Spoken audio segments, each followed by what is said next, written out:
Hi, everyone. I thought I'd contribute a little bit to the exercise of finding the companies that you could potentially work for. This topic is a little bit more geared towards people looking to work for B2B related companies, so the done for you type services. JD and Hunter have spoken about these, the industries that you could kind of work for, the resources as well as far as Google goes. You can kind of search for them there. I know that Hunter has covered those quite heavily as a means of finding the top coaches in a specific industry.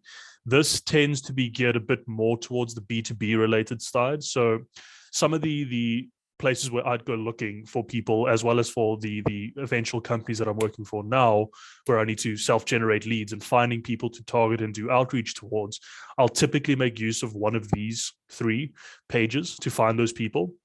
The first and easiest one, if you're looking to kind of look for verified businesses that clients are leaving reviews for, the first one would be clutch.co. That would be my quickest recommendation. It's free to create an account for all of these ones that I'm going to be covering. So go check them out. I'll leave a link in the post up above as well. Give it a look. The first one with clutch.co, simple enough to do. Let's say we're looking for digital marketing firms, digital marketing as a means of companies that you would like to work for. Let's say that you're interested in marketing like I am. I'm a nerd for this type of stuff. And then you can specify location. So let's say United Kingdom is more relevant to me. There we go. Digital marketing. And then you say find providers. That gives us 6,695 firms. Might be a bit much. My recommendation, having been in the B2B space for a while and having worked with companies that have absolutely no process in place when it comes to sales, it's sort of a pet peeve of mine when you come in as the only sales rep when it was just the owner doing the sales previously. My recommendation would be looking at slightly bigger companies, right? So let's say that you're going to agency size. I'd recommend from ideally 10 to 49, maybe from 50 up, depending on sort of your preference. If you're in smaller teams, there is a little bit more pressure to make sales, but there's also easier interaction with the people that deliver. So look in that sort of space. You can also go a little bit bigger, but again, depending on how close you want to be to the people making the decisions and giving feedback. These mid-sized companies tend to be where there's enough of a process in place for you to sort of slot in. They've got a clear definition of who their clients are, who they can help, who they can't help, when you can say no to a prospect versus when you can say yes to them because you meet their certain sort of criteria as an ideal prospect. So filter by agency size would probably be best. You can also see that they filter by sort of the reviews. You can also filter for those. Let's say that you want 3+ reviews, right? Maybe 5+ as well. Let's say these guys are actually pretty good at what they do. That would be probably some of the best places that you can take a look at. There's also the client type with who they're targeting, right? So take this into consideration for the types of people that you want to help as a salesperson if you're working for a business. Small to medium businesses might be the best. Enterprise sales takes quite long. You'll typically find that with things like software dev and sort of cybersecurity related stuff. But then the sales cycles take on the form of around 6 months. Whereas with B2B, in small to medium markets, it takes around 30 to 40 days or so, depending on sort of what the requirements are and the needs are. So take a look at something like that. And you can see we're down to 77 firms. That should be relatively easy to reach out to. The next step of this would just be finding these exact companies on LinkedIn and the person that you need to speak to. Again, because they're slightly smaller, it's easier to probably reach someone like the owner or maybe the sales the vice president of sales or sales manager, for example, just to network with them. This would be one of the ways that I would think about to go around it, as finding people worth speaking to because they have the social proof for reviews. They match the criteria. You can see what their typical product size is here. Probably best if you're trying to go into high ticket, you don't exactly want to be selling something less than $1,000, for example. So this is one option to look at. The next one is AngelList. So these tend to be still in the B2B space, but they're more startups. So these tend to be companies that have gone through a funding round. So they've got backing from VC firms, either for growth or initial startup, or they're going through Series A, Series B to look at.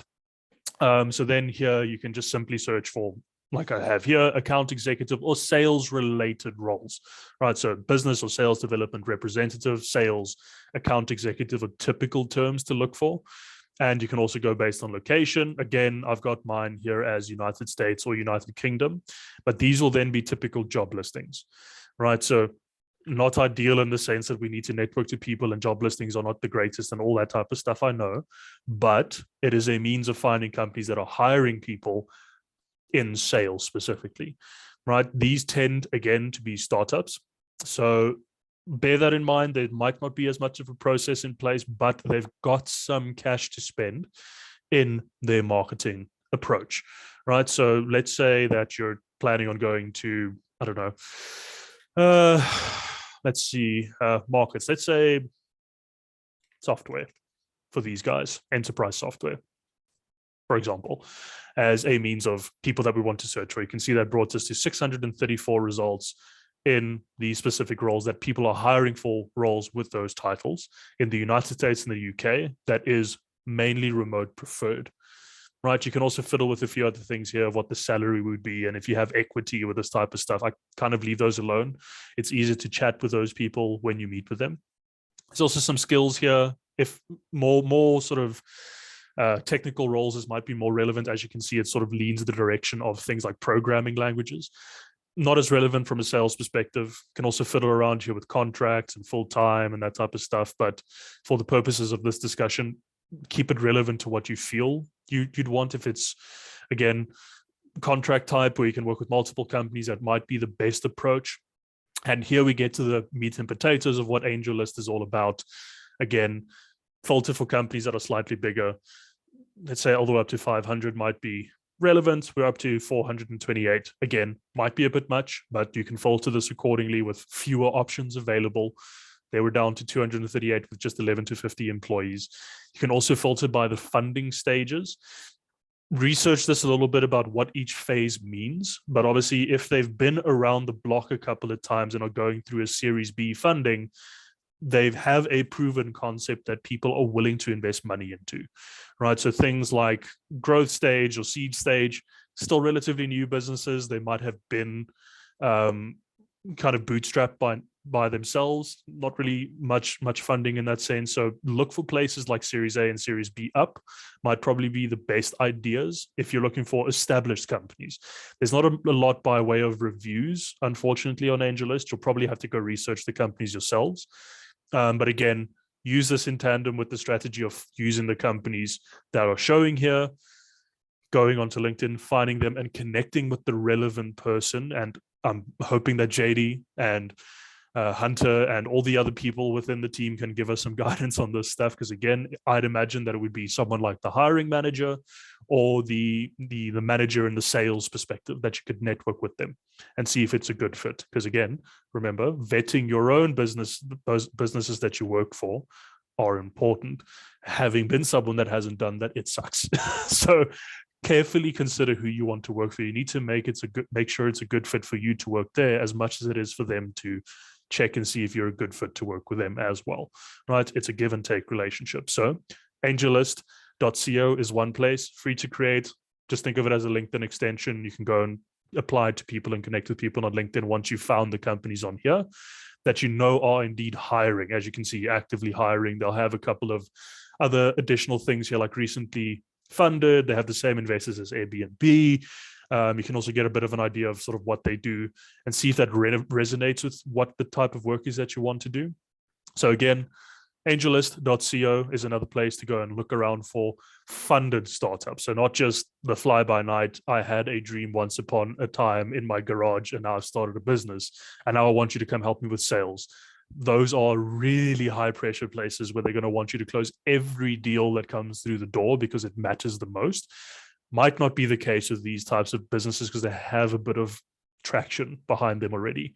And then the last kid on the block, good old RepView. I don't know if anybody's seen these. Again, this is a site more geared towards giving the sort of transparency for people going into sales as a career.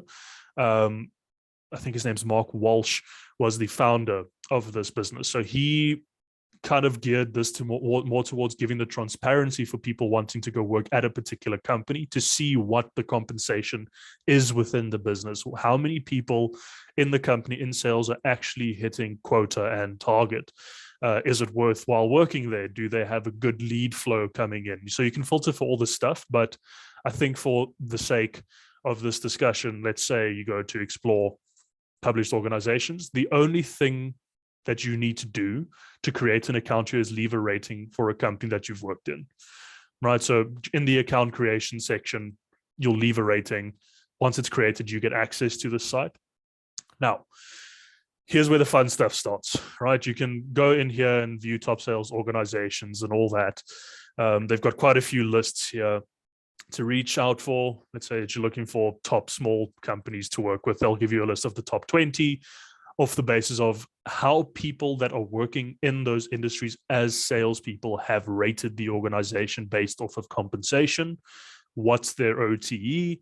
What's their product market fit? Important. You don't exactly want to be working for a company that has no market fit for their service, because ain't nobody going to buy shit that they don't want, right? Excuse my French, but it matters, right? So this is one way to go look. Or you could go and explore the sales organizations, right? So you can filter for active job listings if you like. Not really that relevant in this scenario. You can go filter by who their typical buyer persona is, right? So let's say it's marketing, right? For the sake of this argument. You can also filter by location. Most of these are based in the US. There is one or two maybe in the UK and places like Australia and the like, but right, use your own discretion for this. You can go by company size again. Once again, try and keep it as sort of high level as possible, right? The slightly bigger the company, the more established they are. It also gives you a little bit more wiggle room to be able to learn from more people. You're not figuring it out yourself. You can go to industry again. Most of these will be software companies, right? So typically more enterprise related type sales. They'll be a little bit more technical perhaps, but again, remember, a sales conversation is still just a conversation with the person at the end of the day. So somewhere like RepView would be best if you're looking to do software and tech in sales, because you can take a look and see what people are rating them as, right? You can see how many people have rated them here. Let's just filter for industry for the sake of this discussion. There's also funding types, not really as relevant. You'll probably want to exclude bootstrapped. Let's say private equity. There you go. This gives you a pretty good idea of sort of the companies that are available. Now, this is a very narrowed down list because, again, I'm trying to put in as many filters as possible. But bear in mind, these are more software related stuff. But you also get the added benefits of the social proof from the salespeople working within those organizations, right? So something like Channel Advisor, I've seen quite a bit of around. Let's see. You can also sort here by quota attainment, the base compensation, culture, leadership. Culture and leadership matters. If you're planning on working for a firm, you want to make sure that the sales leadership aren't absolute idiots that are going to be tyrants in the setting. Product market fit and inbound lead flow, you can consider these types of things and how they sort these stuff. But for the sake of this discussion, Channel Advisor, you can go take a look at the company, see what they do. You can see how many ratings they have. The RepView score takes in quite a few things. As you can see here, you can go hover over them, take a look, maybe even pause the video and read them as I'm ignoring them completely. But you can get an idea of what it is that they do for their clients. You get access to the website. You can also see sort of what the Channel Advisor's quota is, the amount of people hitting quota, what's the industry average, what's the global average. These guys are lagging a bit behind-ish, probably not the greatest, but things to consider. You can go find their socials here. You can get their ratings by tenure, current and former. Obviously, it's better to have more current people rating the company than former, if possible. You can also see ratings by the role. Here you can see they're selling to new accounts or selling to new and managed accounts or BDRs and SDRs, the like. You can also get the top leadership guys. Again, these are slightly bigger companies, so you might want to go a little down the S curve when you connect with them, like CEOs and CROs, and maybe the director of talent acquisition might be a good person to connect with. This is also something they recently implemented, is the sales culture. So you can actually take a look and see what the culture is like and if that matches up with you. Not all businesses will have it on their page, but it's worth a look.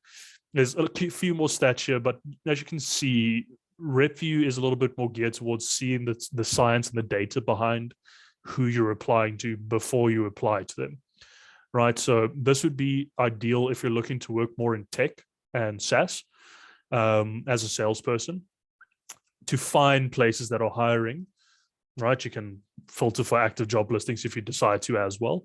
Or maybe you just want to network with people that are doing SaaS and tech that'll look interesting to you. And then you can do this type of research to see if it's any good working there and if it's worth networking for potential to work there, right? So this is by far my favorite one as far as data for sales rep to go take a look at, because this has been geared and built for salespeople so that you go work at the right types of companies. I'll link to all these URLs in the post above, but just to summarize, clutch.co would probably be good if you're looking to find smaller businesses to work with, right? And you can verify that they've got good reviews and ratings, and filter for the type of services that you provide. You can also go onto some place like angel.co. Again, more funded businesses, so they might be a little bit more hard work, but they tend to favor giving you things like equity in the business as they grow, that type of stuff. All right, so there's a little bit more upside in terms of working with these companies if they offer that. And then the last but not least, the late and the great one would be RepView, if you're looking to do more in tech and SaaS. For the type of sales that you're doing. Hope this helps as a source. Again, the Google search thing is also a great option, but this tends to lean more towards places like B2B sales if you're planning on doing business to business as a salesperson. Bear in mind, those types of sales might take a bit longer than selling a package because there's more complexity in the discussion.